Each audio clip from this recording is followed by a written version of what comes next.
Kingmaker Nitish Kumar का नरेंद्र मोदी के पैर छूने के लिए झुकना 4 इशारे करता है। प्रधानमंत्री नरेंद्र मोदी को कभी अपना प्रतिद्वंद्वी मानकर उनसे दूर होने वाले बिहार के मुख्यमंत्री नीतीश कुमार ने जिस तरह का व्यवहार आज एनडीए संसदीय दल की बैठक में दिखाया वह कम अचंभित करने वाला नहीं था। आखिर इस तरह की विनम्रता दिखाने के पीछे कारण क्या हो सकते हैं? आज शुक्रवार को नवनिर्वाचित एनडीए संसदीय दल की बैठक में बिहार के मुख्यमंत्री नीतीश कुमार का व्यवहार देखने लायक था। अगर आपका पॉलिटिकल ओरिएंटेशन एनडीए की ओर है तो शायद पुरानी संसद के सेंट्रल हॉल का ये दृश्य देखकर आप भाव विभोर भी हो सकते हैं।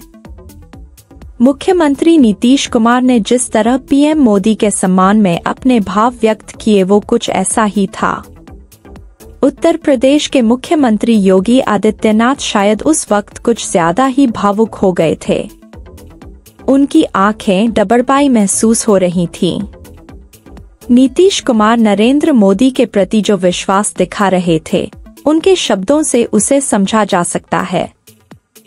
वो मोदी के नेतृत्व में पूर्ण आस्था दिखा ही रहे थे, ये भी चाहते थे कि बस जल्दी शपथ ग्रहण भी हो जाए।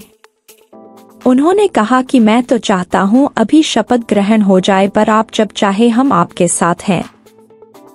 इतना ही नहीं, नीतीश कुमार स्पीच देने के बाद मोदी के पास जाते हैं और उनके पैर छूने की कोशिश करते हैं। पीएम मोदी भी उनके सम्मान में तुरंत खड़े हो जाते हैं और उन्हें झुकने से रोक लेते हैं। देश के 2 सम्मानित नेताओं का यह मिलन वास्तव में अद्भुत था। पर विरोधी हो या समर्थक, सभी नीतीश कुमार के इस जेस्चर को देखकर अचंभित हुए। उम्र के लिहाज से दोनों में ज्यादा फर्क नहीं है। नीतीश कुमार पीएम मोदी से महज 6 से 7 महीने ही छोटे हैं। लेकिन राजनीतिक हलकों में कहा जाता है कि नीतीश कुमार को समझना मुश्किल ही नामुमकिन है। आइए देखते हैं वो कौन सी बातें हैं जिसके चलते नीतीश कुमार आज नरेंद्र मोदी को लेकर इतने विनम्र नजर आ रहे थे। इंडिया गठबंधन से कुछ मिलने की बहुत उम्मीद नहीं। नीतीश कुमार सत्ता के बहुत महीन खिलाड़ी हैं। कुर्सी उनको बहुत दूर से दिखाई देती है। जहां तक बीजेपी के धुरंधरों की नजर नहीं पहुंच सकती, उसके आगे तक देखने का नजरिया उनके पास है। उन्हें बहुत पहले पता लग गया था कि इंडिया गठबंधन अभी सत्ता से कोसों दूर है। इसलिए ही उन्होंने मौका देखकर एनडीए की ओर पलटी मार ली थी।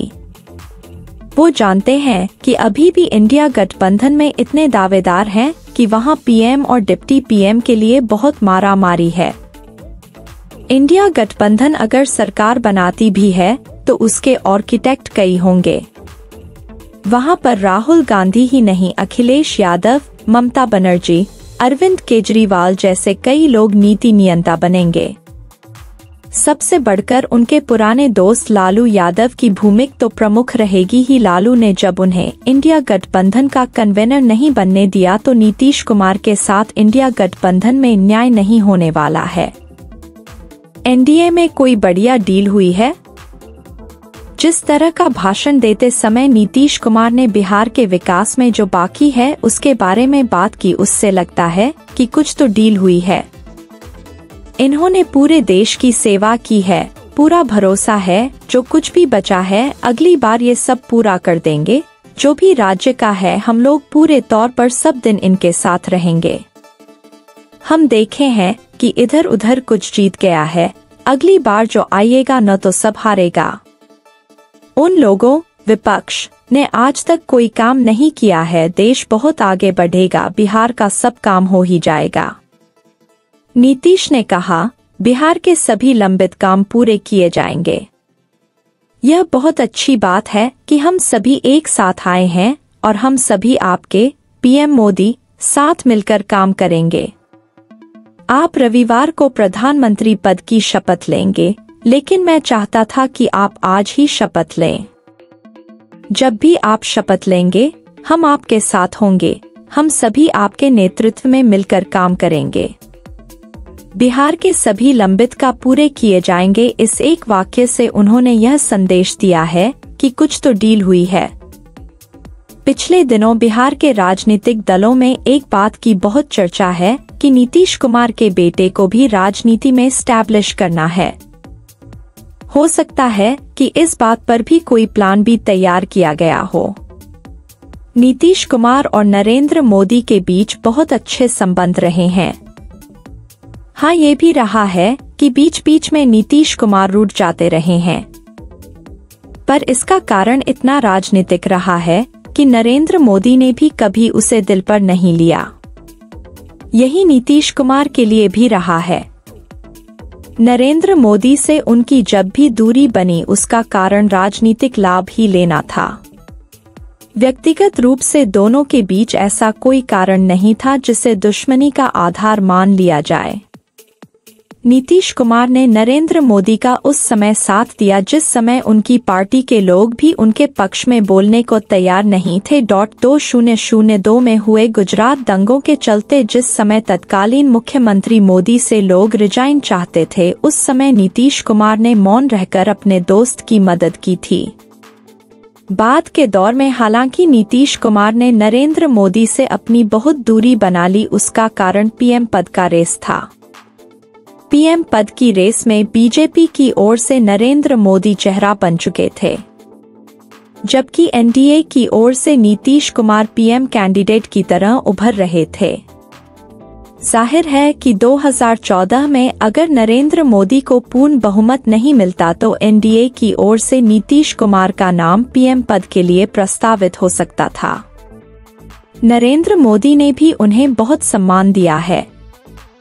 राजनीतिक विश्लेषक सौरभ दुबे कहते हैं कि बिहार 2021 में विधानसभा चुनावों में जेडीयू की सीटें कम आने के बाद भी अगर नीतीश कुमार मुख्यमंत्री बने तो उसके पीछे नरेंद्र मोदी ही थे। दूसरी बार जब एक बार फिर नीतीश कुमार आरजेडी को छोड़कर एनडीए में आते हैं तो नीतीश कुमार को सीएम बनाने के लिए कोई तैयार नहीं था। गृह मंत्री अमित शाह तो बिल्कुल भी नहीं चाहते थे। बिहार की स्थानीय राज्य इकाई भी नहीं चाहती थी कि नीतीश कुमार बीजेपी में वापस में आएं। दुबे कहते हैं कि यह नरेंद्र मोदी का ही फैसला था कि नीतीश कुमार जिस तरह आना चाहते हैं उन्हें उसी तरह सम्मान के साथ एनडीए में लाया जाए। 4 नीतीश कुमार को सम्मान की जरूरत। नीतीश कुमार अभी राजनीति से संन्यास लेने के मूड में नहीं है। वो 2024 के चुनावों का हश्र देख चुके हैं। वो जानते हैं कि उनकी पार्टी के कोर वोटर्स बीजेपी के साथ ज्यादा महफूज महसूस करते हैं। 2024 के लोकसभा चुनावों में आरजेडी के साथ रहते तो संभावना थी कि नीतीश कुमार को इतनी बड़ी सफलता नहीं मिलती।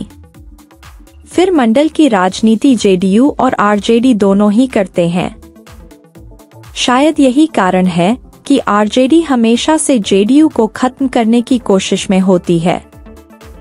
आरजेडी के साथ सरकार में रहते हुए भी तेजस्वी और लालू यादव ने नीतीश कुमार को हैरान परेशान कर रखा था।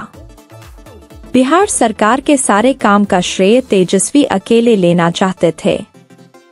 पिछली बार जब महागठबंधन छोड़कर नीतीश कुमार एनडीए में आए थे उस समय तेजस्वी और आरजेडी के ट्विटर हैंडल ने नीतीश कुमार के खिलाफ इतना कुछ लिखा था जिसे नीतीश कभी भुला नहीं पाते हैं।